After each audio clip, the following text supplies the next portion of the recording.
You're not just there to deliver information. If you were just purely there to deliver information, you don't need to have a meeting. You kind of owning the room and owning what happens in that meeting starts from the moment that someone enters into your physical or virtual room. When you bring your audience together, you want to ask yourself, what do I want from this interaction? And what is the minimum that they need to see for us to get there? Welcome to The Art of Speaking Up, a podcast that helps professional women access the limitless potential that lies within them. I'm your host, Jessica Guzik, and my mission is to help you find that spark inside you that has the power to transform your career in ways you may not have thought possible. I'm so excited that you're here. And now, on to the show.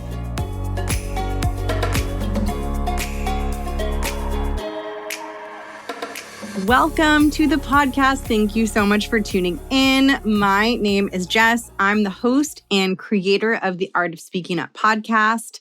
I am a career coach for women, and I do this work because I used to have a career in the 9-to-5 world, in the corporate world, and I went on my own journey of finding confidence and finding my voice. And I started this podcast to really encourage and support other women who are super ambitious when it comes to their 9-to-5 careers, but who are still in process of building that rock solid inner confidence and finding that really powerful leadership voice and expressing that to the world around them so they can thrive in their careers. That is what I want to do. I really want to equip you with the tools you need to feel amazing on the inside, to sound amazing on the outside, and to have a really big impact because of that. And I want you to rise up and advance and become a leader. The idea of women stepping up into leadership positions gets me so excited. I'm feeling a little wave of getting hot come over me as I talk about it. Obviously, this is something I'm super passionate about. And today we're diving into something that was a huge differentiator for me in my career and that can really help you differentiate yourself and stand out in your work environment. And that is the skill of effective verbal communication. And I'm going to be walking you through in today's episode a few adjustments that I recommend that you make to your verbal communication so that you exude authority, credibility, and leadership when you speak. As I'm sure you know, when we kick off our meeting, when we're presenting to a room full of people, when we are speaking, and we have our colleagues and maybe your bosses in the audience, and maybe leaders and executives at your company are in your audience. When we are speaking to our audience in a corporate setting, our audience is in many ways sizing us up. Sometimes they're doing it consciously and they're kind of thinking, oh, I've never heard from her. I wonder what her skills are. I wonder what value she could add for the company, right? So you might have executives in your audience who are actually curious about you and the value that you might be able to bring to the company and to them. And sometimes our audience members are sizing us up more unconsciously. They're not necessarily actively thinking, oh, is she good? Like, is she someone who's going to make a big impact and leave her imprint on this workplace? But they might be subtly just trying to get a sense of who you are, and are you someone to be listened to and taken seriously? And I want to equip you with the tools you need to be someone who is listened to, who is taken seriously, who is seen as a leader, who is perceived as someone who is going to move mountains and make a big impact and be someone to watch at your company. And one thing that I really want to say, and I'll probably do a whole separate episode just on this one point, is that for you to do this, you really don't need to be perfect. You don't need to be the smartest person in the room. You don't need to be the most expert in the room. You don't need to be the most charming person in the room. You don't need to have the most years of experience in the room. What I'm teaching you and what I'm talking about in today's episode are the foundations of executive communication. These are skills that you can learn and that you can practice. You don't need to be special. You don't need to have any special gifts or talents. You just need to put these foundations in place. And that is something that you can do regardless of how many years of experience you have, regardless of your perception of your own skill set. Anyone can learn how to communicate at a more effective executive level. Now, the reason that I know how to do this is because this was drilled into my brain and my psyche when I started my corporate career at McKinsey. My first job that I had was at a very big, well-known global management consulting firm called McKinsey and Company. And McKinsey and Company is known for being hired by Fortune 100, Fortune 500 type corporations to help their executive leadership make big, important decisions about the direction of the company. When I was working on projects at McKinsey, our stakeholders and the people that we were working on those projects for were executives who were very high up in very large organizations, which meant that us McKinsey consultants, as people kind of representing the McKinsey brand, our communication had to be very tight, very effective, very polished, very buttoned up. And so as soon as I got there, I learned how to do that. And I learned how to communicate at a very sophisticated level. Now, what happened, this might give you some relief, like if this topic feels a bit stressful or you're like, I don't know how to do that. What happened when I left McKinsey and went into a corporate role at a company, so no longer working as a consultant, but now just doing strategy work inside a corporation, what happened was I noticed that most people around me hadn't been trained to communicate in the way that I had been trained to communicate at McKinsey. And what happened for me in the corporate space was I stood out very, very quickly because I had had such rigorous training in how to communicate with leaders and how to communicate in a way that's effective, compelling, and super polished and super buttoned up. And this was how I distinguished myself in my career. Now, I say this for a couple of reasons. One is I want you to be aware that this is a way that you can distinguish yourself super, super powerfully. This helped me build a reputation that got me promoted very quickly, very aggressively, and really helped me build a fantastic career in the corporate space. But I also want you to know that what you're working on and what I'm helping you with is you're kind of like going above and beyond the standard, right? You're trying to elevate your communication to a point where you're above average, you're standing out, you're setting a really high bar for the standard of what communication should look like and sound like.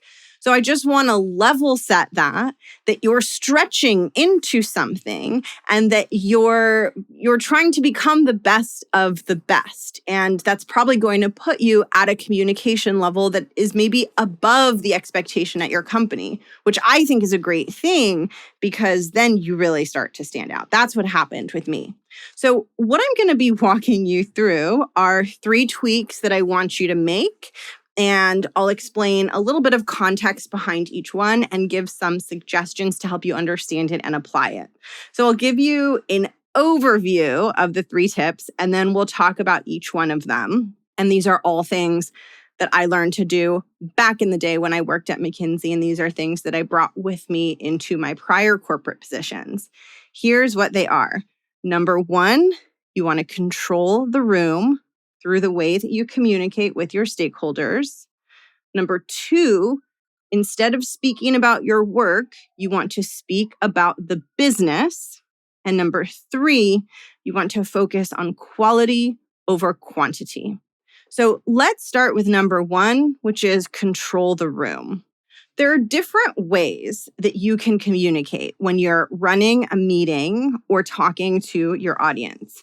And I think that what most people do when they're preparing for their meeting or thinking about what they're going to say is they focus a lot on what is the information that I have to share with everyone today? What do I have to cover in this meeting? What is on the agenda? What am I going to be talking about? And that's important, but that's not the full picture because you're not just there to deliver information. If you were just purely there To deliver information, you don't need to have a meeting. You don't need to take an hour or however long on everyone's calendar to deliver that information. We live in the digital age. We can deliver information so quickly, and we don't necessarily need meetings to do that. Yet I think so often we treat meetings that way. We think, okay, this is the information that I have to deliver. But the way that I think about it is, well, if I just have information that I need to deliver, to me, that doesn't warrant taking time from everyone. I could just share that information with them. But if I'm bringing everyone together and everyone's time costs money, and I'm quote unquote spending the currency of money and time by bringing people together in this meeting, and this is especially important if you're bringing in your boss or leaders or executives where their time is very highly compensated, then I want to think about, why am I bringing them here? What am I going to do in this meeting that I can't just do by sending them a PDF full of information? Like, how can I make it legit that I need to bring these people together? Not because I'm just sharing information, but because I am here to work with my audience to get some shit done, right? That's how I think about it. And when you have that perspective and you have that attitude, you exude so much leadership and so much authority. Now, this is what I mean when I say control the room.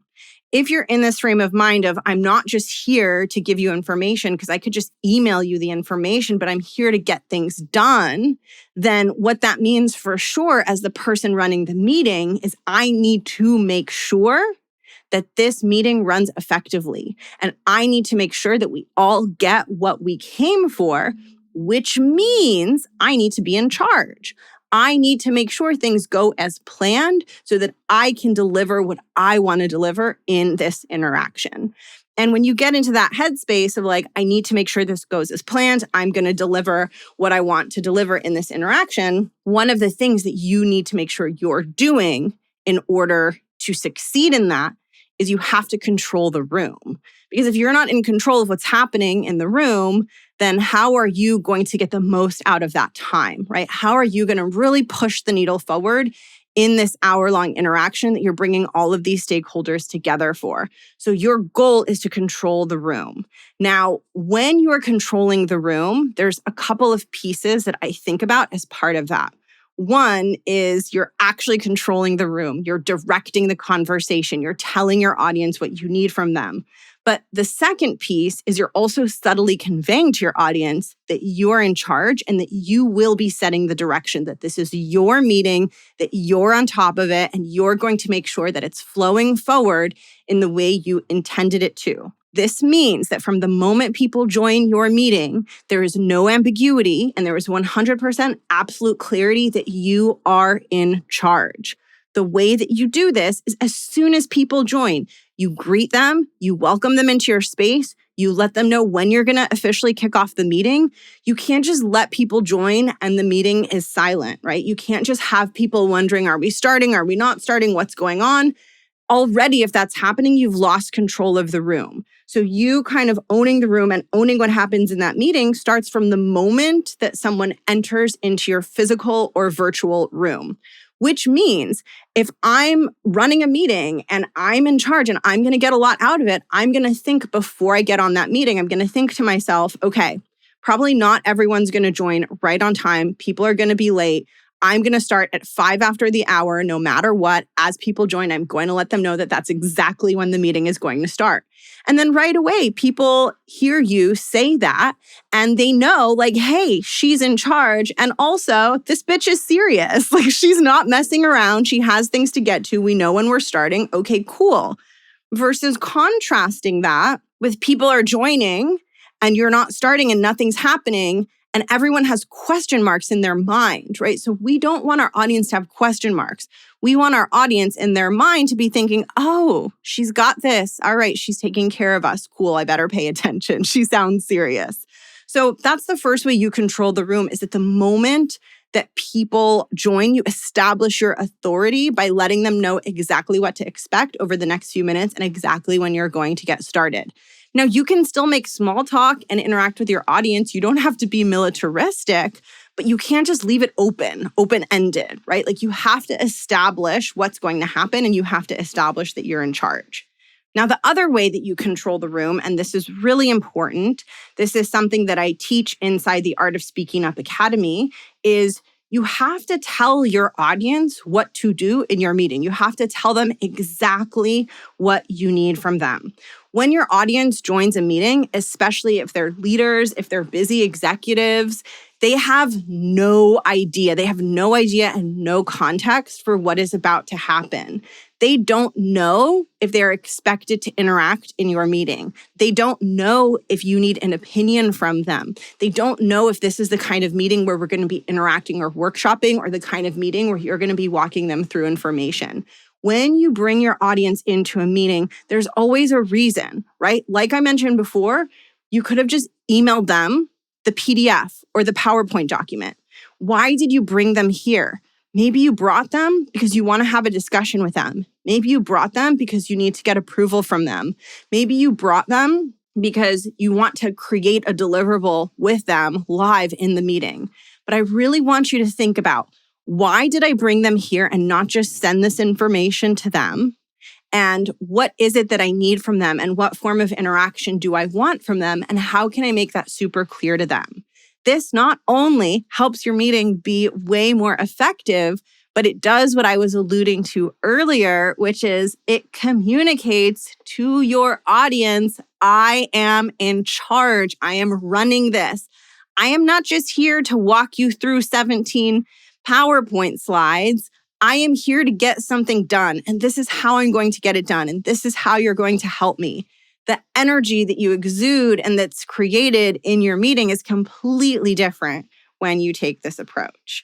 So that is the first thing that I suggest, which is control the room. As you can tell, I get very excited about this.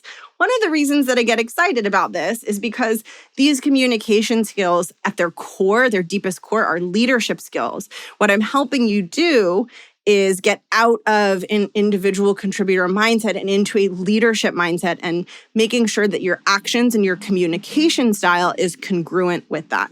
Okay, so that was number one, control the room.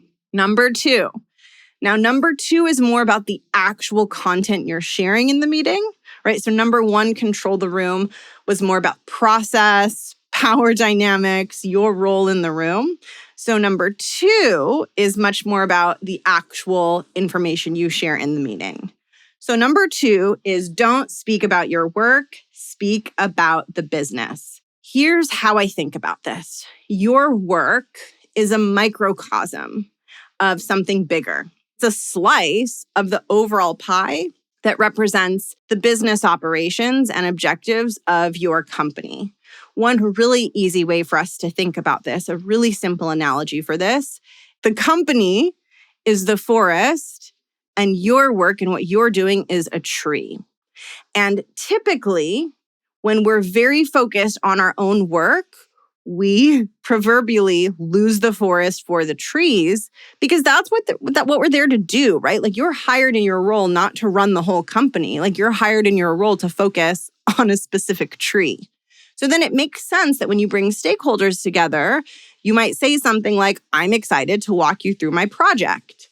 But that's the equivalent of saying to a group of stakeholders who are all in different parts of the forest, it's equivalent to saying like, hey, everyone, I'm excited to show you this one tree out of 1,000 trees in the northwest corner of the forest. I'll walk you there. They're going to be like, wait, what? Like, why that tree? Why over there? Because they're all in different areas of the forest. Like, one of them's on the south side where there are no trees. One of them's in the river, right? One of them's flying over the entire forest. And you're talking about this one tree, and your audience is like, wait, what? So when you're speaking about your work, you want to always lead by speaking at the level of the forest. And the forest is just speaking at the level of the business.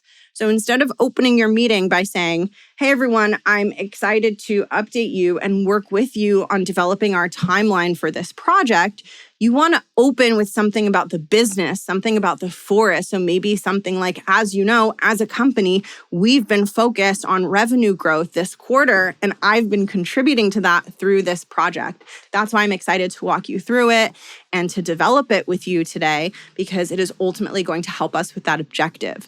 Boom. What you've done now is you've opened with the forest. So now that you've shown everyone the forest, your audience is going to be more interested in your tree because you showed them how it was relevant, because you started with the level of the forest. So that is a really important pivot to make. And if you are too focused on the forest in your communication and you're never zooming out to talk about the business as a whole, that is where you might come off as being less of a leader. You might come off more junior because you're just very focused on your slice, your piece.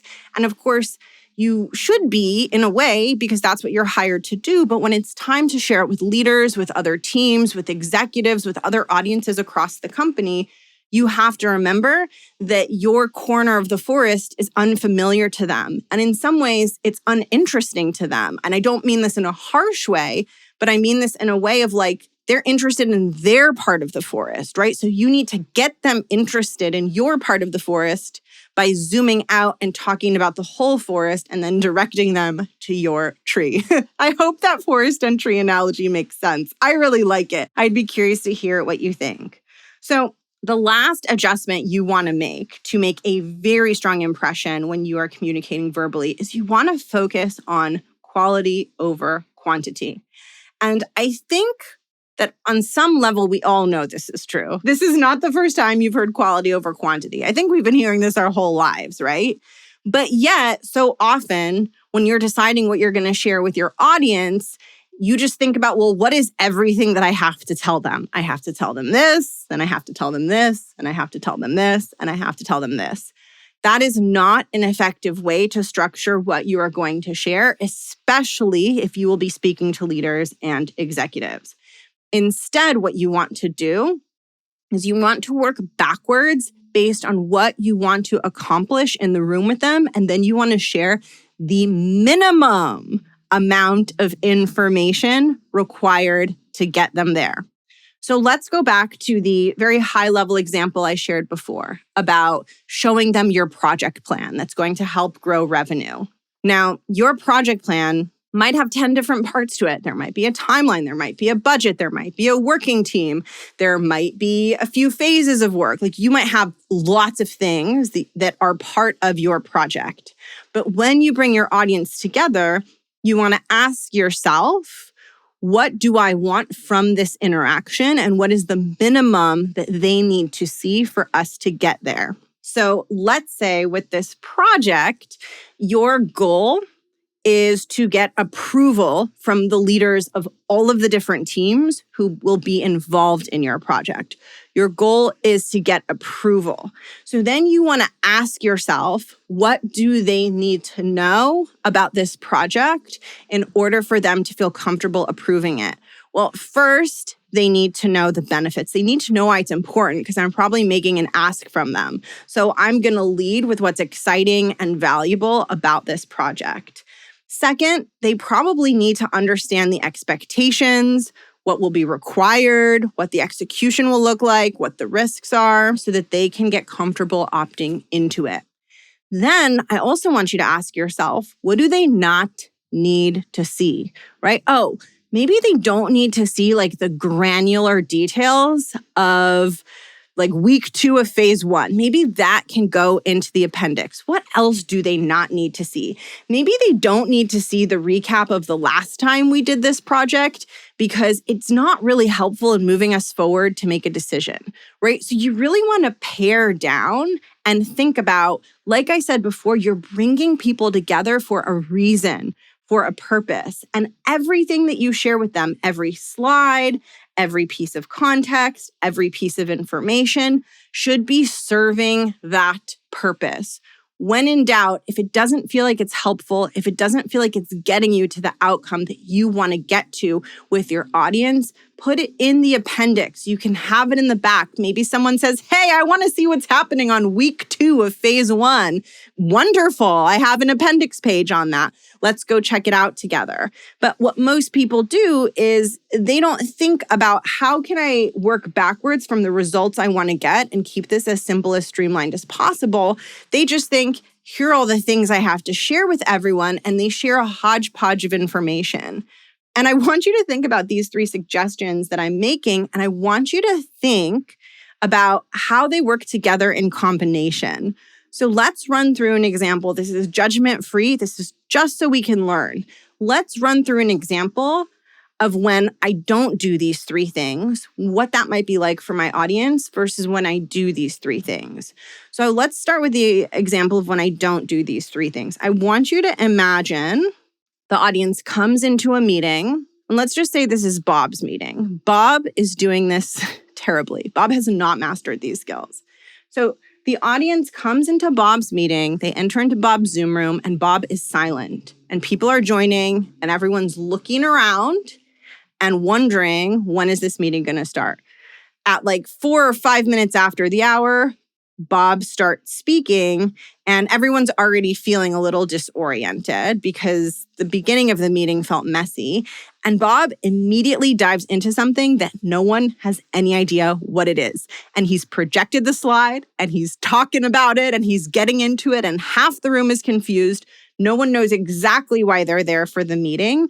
And already he's lost a third to half of the room because they don't know why it's relevant. They don't know why they're in the room, and they're having troubles placing it into context. And then Bob keeps going, slide after slide after slide, another detailed slide after another detailed slide, and it just keeps going. And by the time he gets to the end of this long, dense presentation, he has lost almost everyone in the room. For sure, no one is leaving that meeting being like, wow, Bob is a rising talent in this organization. Now, side note, like if you felt a little pain within your soul because so many dudes like get away with this in corporate, like they are mediocre and people do walk away being like, wow, Bob is amazing. I feel you. That can be super, super painful. It does happen. It can be wildly unfair out there. But just for purposes of learning and for purposes of you getting really good at this, let's just assume people left that meeting and they forgot about Bob, and they're not going to be excited next time they get an invite for him for the next meeting of this project. Now, let's contrast this with, let's just say, Brenda. Brenda invites everyone into her meeting. As people are joining the Zoom room, she says hello to each person and lets them know that she will be kicking off in just a couple of minutes because she has a lot to get through and she doesn't want to wait too long. She stays true to her word, and 2 to 3 minutes into the hour, she lets everyone know that she's really excited to bring them together because she's been working on something that is going to help the company with its evolution into expanding into new product lines. Everyone feels excited because the company's expansion into these new product lines is a big initiative that people are really looking forward to executing. And Brenda shows her audience exactly how the specific project she's working on plugs into the bigger picture. She then lets her audience know that she wanted to bring them together to get their help on her planning out this work. And she's very clear with her audience that she is in process of building out this proposal and that she has some ideas for how she wants to execute it. But she is very interested in having a dialogue with the group and making sure that everyone feels like we are building this plan together. So she tells her audience very clearly that she's going to want their opinions and insights and reactions to what she will be walking them through. Brenda walks her audience through 6 or 7 very crisp slides. She gets straight to the point. She doesn't include any fluff. And by the end of the meeting, she's covered everything that she wanted to. She got the input that she needed. Her audience felt like they were able to add value and move things forward. And everyone leaves the meeting feeling excited and engaged about the next steps. Okay. So the reason that I walk you through these examples is to show you how these 3 things work together, right? When you control the room, when you speak about the business versus just speaking about your work, and when you focus on quality over quantity, Your audience has a different experience in the room with you. It's the difference between an experience that can feel a little wishy-washy, a little meandering, a little open-ended, versus an experience that feels tight, it feels direct, it feels like it's going somewhere, it feels engaging, your audience feels like they're being valuable and they're helping, so it feels productive, it feels satisfying, there's a sense of closure. There's such a big difference. And this is what I want you to be aware of and what I want you to work on, because this is what's going to help people see you as a leader. So, in summary, the 3 things you want to do are 1, you want to control the room. 2, rather than just speaking about your work, speak about the business as a whole. And 3, focus on quality over quantity. I hope that you found this episode super helpful. If you loved it, if you're having light bulb moments, share it with someone on your team or someone who you think could benefit from learning this or from discovering the Art of Speaking Up podcast. And if you have a desire to learn these skills at a deeper level, I want to invite you to hang around for a segment that I'm doing at the end of this podcast episode. So it's probably going to start in like 30 seconds. It is a series called Inside the Academy, where I give you a sneak peek and I take you inside my group program, the Art of Speaking Up Academy, to help you learn about this group coaching program and how it can help you develop these executive communication skills. If you're feeling like you might be ready to go deeper in your professional growth and that it's time for you to master these communication skills so that you can stand out and make a strong impression, hang around. I'll catch you there. And let's cue the music for Inside the Academy. Enjoy. The Art of Speaking Up Academy is where you go to find a voice that's equal parts confident and authentic. It's a place where you get to indulge your belief that the big confidence and career that you desire is totally 100% possible for you. I went from doubting myself constantly and thinking I wasn't as smart as everyone else to thriving in my corporate career and building a reputation as an unstoppable thought leader. Inside the Art of Speaking Up Academy, I'll teach you everything you need to know to do the same so you can take up lots of space and build a career so exciting you kind of want to brag about it. Are you ready? Let's dive in. Welcome to Inside the Academy. I love doing this series because I get to take you behind the scenes into a part of my world that you don't see much on the podcast. I have been leading cohorts of the Art of Speaking Up Academy for nearly 2 years now. I have had 5 cohorts of women go through this program, and I've watched my clients inside the Art of Speaking Up Academy find their voice. I've watched them improve their communication skills. I've watched them get powerful, positive feedback from their boss. I've watched them learn to become more vocal in meetings where their boss is present. And I want to tell you a little bit about the Art of Speaking Up Academy, because if you are someone who wants to be growing and advancing in your career and who really wants to make a big impact and carve a big, exciting career path, the mindset work and the tools that you learn inside the Art of Speaking Up Academy can really help you achieve those outcomes.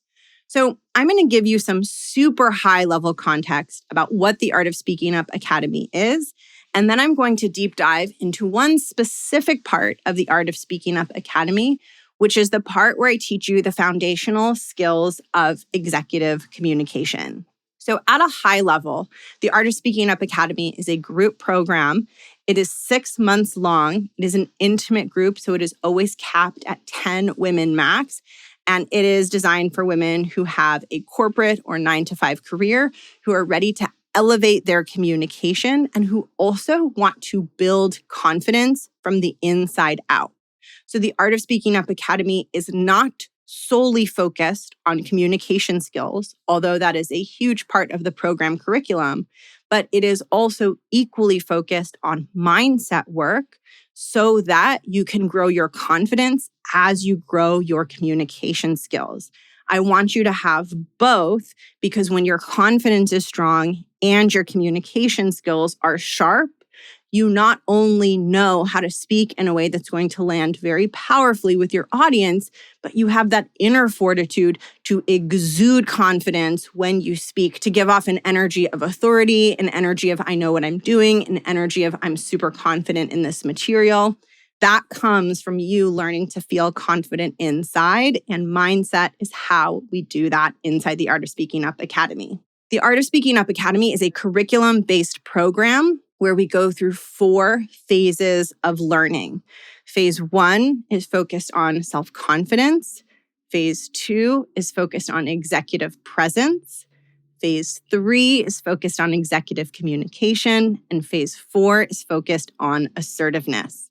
Now, if you want to see the complete curriculum, you will find it at jessguzikcoaching.com/academy. I will also link it below in the show notes. And this is where you'll see everything if you're feeling curious about all the different parts of the curriculum. But today, specifically, I want to talk about Module 3 of the Art of Speaking Up Academy curriculum, which is executive communication. What I talked about in today's podcast episode is a perfect example of what executive communication is. Executive communication is the art of elevating the quality of how you communicate concepts and ideas so that they are crisp, they are sharp, and they are easy for your audience to understand. It is the art of changing the way that you speak to your audience so that you are clear and so that you come off as an authority. Now, I teach a couple different frameworks inside the Art of Speaking Up Academy to make executive communication super easy for you to learn and apply and get good at. And today, I want to tell you about a framework that you will learn in that program, which is called the Sell, Then Tell framework. This is a framework that will help you apply exactly what I taught you in today's episode. It will help you exude authority. It'll help you be effective and direct when you're speaking to your audience. It will help your audience feel more compelled to listen to you and more engaged in what you're sharing. And it'll help you exude leadership as you are walking your audience through the contents of your presentation or meeting. The Sell, Then Tell framework hinges on the idea that when we first address our audience, those very first words that come out of our mouth have a disproportionate impact on how our audience perceives us. So it is so important at the start of your meeting that you make a very strong impression. The Sell, Then Tell framework is how you do that. It's what I teach inside the Art of Speaking Up Academy. And I want to give you a sneak peek of what it is. So when you first address your audience, there are 2 things that you want to achieve. The first is you want your audience to have an experience in their minds of this is important, I better listen. That's the first thing you want your audience to experience. The second thing you want your audience to experience is this is important, I better listen to her. In other words, they're not just experiencing that your content is important and that your meeting is important. They're experiencing that you are the one in charge of it and that not only is your meeting agenda important, but that it is important to listen and be led by you. The Sell, Then Tell framework is how you accomplish this. When you make sure that the first few sentences that you are sharing with your audience are 1, selling them on the value, the benefits, the upside of what you're going to be sharing with them in your meeting. And 2, telling them exactly what you need from them and exactly how they should engage with you. What happens in their minds is 1, they get interested in what you're about to share because you've sold it to them. You've showed them why it's important, why it's exciting, why it's valuable for the company. And second, you've told them how to engage with you. And in doing so, you have established that you are the one in charge. So remember, you want to sell them on why they should listen to you and tell them what you need from them. When you do both of those things, they become interested in your agenda and interested in listening to and being led by you. Inside the Art of Speaking Up Academy, you will learn the Sell, Then Tell framework in depth. You will practice applying it so you are doing it correctly, and you will know how to kick off your next meeting in a way that gets your audience feeling excited, gets them feeling inspired, and has them seeing you as the bitch in charge. Because that is ultimately what we are trying to do. If you are interested in learning this material and interested in experiencing the Art of Speaking Up Academy, I want to invite you to add yourself to the waitlist. I'm going to be opening enrollment for the January 2024 cohort next month, and there is a very good chance that it will sell out just to the waitlist, which means that if you are not on the waitlist, it is possible that you will not have the opportunity to enroll in the next cohort of the Art of Speaking Up Academy. That is what happened last time I opened doors. So I want to make sure that you know about that, because there were a lot of people last time that didn't have the opportunity to enroll in the upcoming cohort and had to wait a very long time to join the next cohort of the Art of Speaking Up Academy. So make sure that you are on the wait list. You will find the link in the show notes or head over to jessguzikcoaching.com/academy. You are totally capable of developing a communication style that is powerful, impressive, and that propels your career forward. And I'm honored to get to help you do that. I will catch you in next week's episode. Bye.